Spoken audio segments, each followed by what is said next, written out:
আমরা আজকে কথা বলবো কিশোরগঞ্জের ঐতিহাসিক পাগলা মসজিদ সম্পর্কে।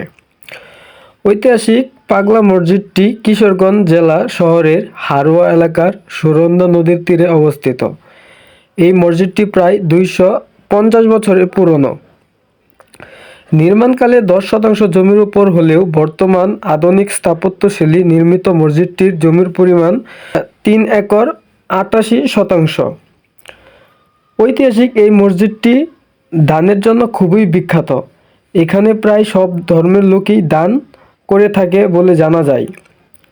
টাকা পয়সা ছাড়াও বিভিন্ন বৈদেশিক মুদ্রা, সৌদি রিয়াল, দিনার ও স্বর্ণালঙ্কারও প্রচুর পরিমাণে পাওয়া যায়। মসজিদটির এই আয়ের একটা অংশ আশেপাশের মসজিদ, মাদ্রাসা, এতিমখানা সহ বিভিন্ন সেবামূলক ও উন্নয়ন খাতে ব্যয় করা হয়। মসজিদটি দেখতে দেশের দূর দূরান্ত থেকে বিভিন্ন শ্রেণী পেশার মানুষ এসে ভিড় জমায়। বিশেষ করে সাপ্তাহিক ছুটির দিন, জুম্মার নামাজের সময় অত্যাধিক মানুষের সমাগম হয় এবং মসজিদটির আশেপাশে রাস্তাঘাটে মানুষের ভিড় লেগে থাকে। মসজিদটির পিছনে দেশের দূর দূরান্ত থেকে আগত মানুষদের জন্য গাড়ি রাখার পার্কিংয়ের ব্যবস্থা রয়েছে।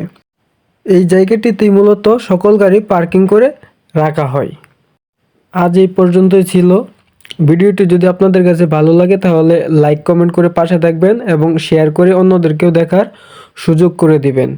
সকলে ভালো থাকবেন, সুস্থ থাকবেন। আল্লাহ হাফেজ।